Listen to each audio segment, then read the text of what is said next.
Nós precisamos entender que quando as tempestades vierem, onde quer que seja, em qualquer área de nossa vida, elas têm um único propósito: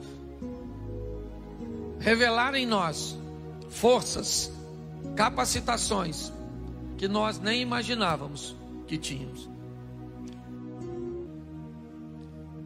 Por que é tão difícil mudar?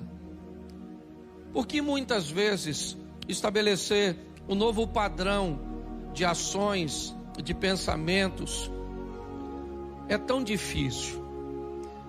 A maioria de nós sabemos o que é certo, mas temos grandes dificuldades de fazer o que é certo. Às vezes não simplesmente no que diz respeito ao pecado, mas o que diz respeito a decisões assertivas que podem levar a nossa situação econômica para uma nova esfera ou para um outro nível, que possa levar o nosso relacionamento com Deus numa outra esfera, no que diz respeito ao relacionamento espiritual, que possa levar o nosso casamento, ou a criação de nossos filhos, ou o estabelecimento de nossa credibilidade. Todos nós gostaríamos de mudar, e por que queremos tanto algo que muitas vezes não conseguimos? Talvez porque temos um pouco de dificuldade em entender que o nosso cérebro, programado para gastar sempre menos energia, sempre poupar, muito mais para que o corpo se mantenha firme, ele procure repetir comportamentos, ele procure sempre o conforto de fazer coisas cujas quais se precisa gastar menos energia. Daí todas as vezes que desejamos mudar, inevitavelmente vamos ter que sair do conforto de repetir comportamentos para o conflito de mudar de decisões. Algumas pessoas até conseguem êxito num curto prazo de tempo. Elas se matriculam numa academia e no começo elas conseguem desenvolver, certo? Mas depois elas param, elas começam a estudar, elas começam a praticar decisões mais assertivas no que diz respeito aos seus relacionamentos, mas não conseguem ir muito longe. Isso, se não tivermos a habilidade para avaliar, nós vamos dizer que essa pessoa é uma pessoa sem disciplina, vamos chamar talvez até de procrastinação, aquilo que não é, e uma série de outras coisas. Eu tenho aprendido que pessoas normalmente mudam em 4 ambientes, são os mais fortes de mudança. O primeiro ambiente onde as pessoas costumam mudar é o ambiente da dor. O ambiente onde as pessoas se machucam. Quando pessoas se machucam muito numa situação, essas feridas, essa dor, essas lembranças buscam fazer com que pessoas mudem. Nem sempre essas mudanças são positivas. Às vezes o trauma pode transformar uma pessoa de bem, uma pessoa boa, em alguém com mau comportamento. Mas é um ambiente de mudança, um ambiente de dor. Algumas pessoas, ou outro ambiente que é muito comum das pessoas mudarem também, são os ambientes de inspiração. Aquele ambiente onde você vai e alguém conta uma história que venceu um câncer, que conseguiu ultrapassar uma dificuldade, que conseguiu, que uma porta fosse aberta depois da falência financeira. E nesse ambiente de inspiração, pessoas então inspiradas pelo exemplo do outro também mudam. Isso é muito comum através dos testemunhos. Outras pessoas mudam num ambiente onde elas recebem ferramentas para mudar. Informação, conhecimento. Ela achava que não tinha capacidade de mudança. Ela não foi inspirada por um exemplo simplesmente, mas ela recebeu informações, conhecimentos, ferramentas, seja num ambiente de coach, seja num ambiente de terapia. E pessoas, algumas também, me parece que conseguem mudar quando o ambiente, quando elas caem em si, quando elas têm uma visão clara de si mesmo. Se você buscar, eu espero que não seja o da dor, Mas todos os outros 3 momentos podem fazer com que você consiga dar esse passo tão decisivo na sua vida, o passo da transformação.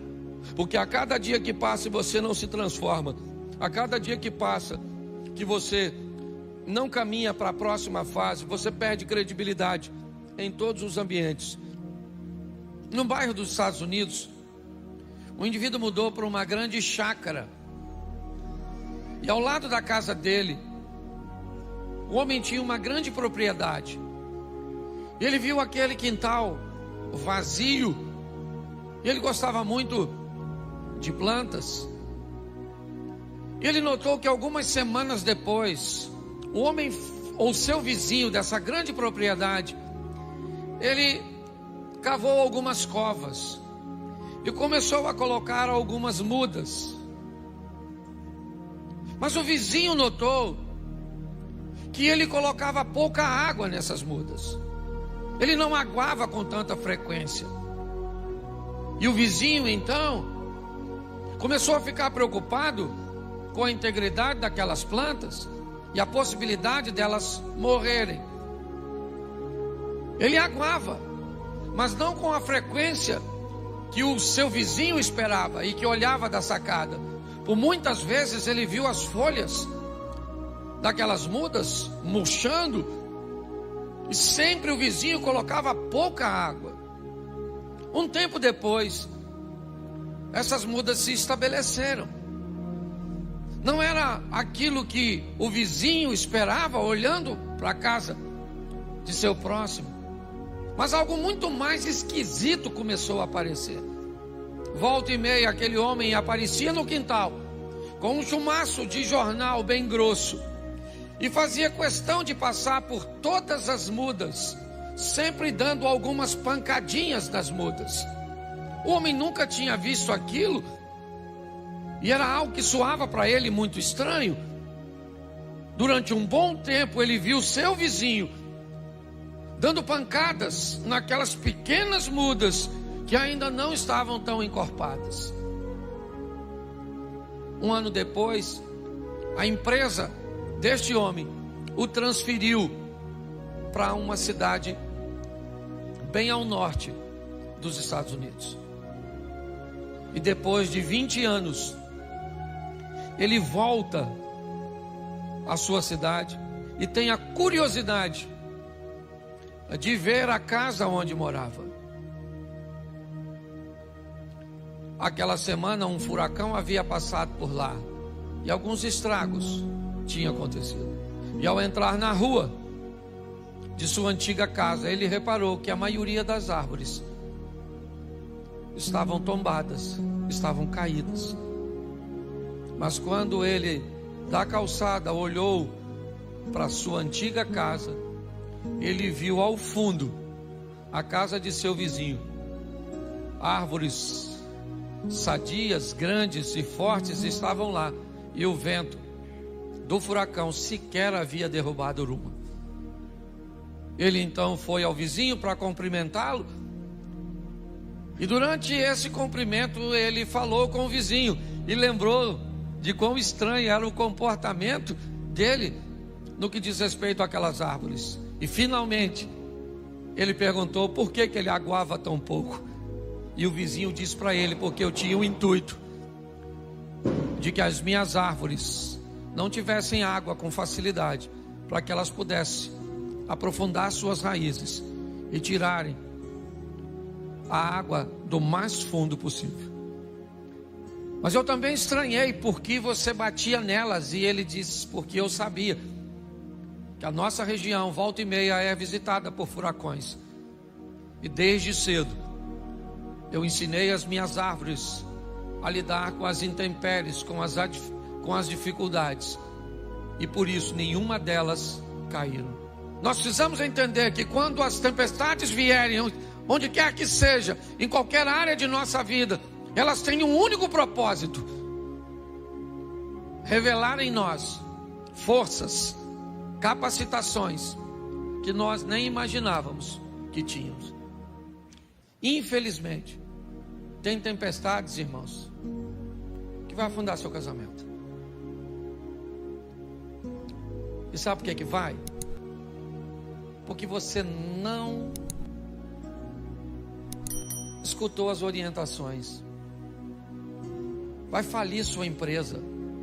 Vai matar seu corpo. Vai.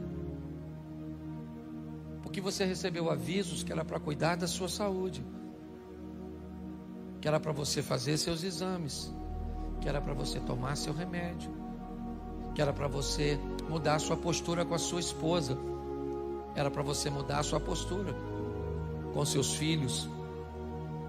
Mas infelizmente a mensagem não foi ouvida. E o que aconteceu? O navio afundou.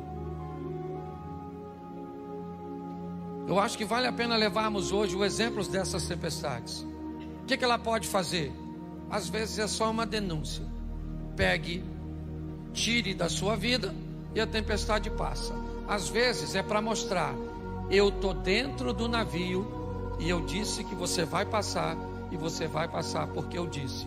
Às vezes eu estou fora do navio e quero causar dentro do barco, certo? Dentro de você, um movimento para que você consiga ir lá fora e andar sobre as circunstâncias. E aqui vale um alerta. Por muitas vezes eu já vi meu casamento encalhado aqui e as ondas batendo, querendo despedaçá-lo. Eu já vi. Eu tenho 31 anos de casado. Você pensa que a pauta divórcio nunca circulou no meu casamento? Já. Mas atento aos sinais. Graças a Deus, sempre deu tempo de tomar uma providência. Vamos sair daqui hoje entendendo que as tempestades vêm e elas não têm o propósito de nos afundar, apenas de nos ensinar. Obrigado por ter assistido até aqui e se inscrevam no canal.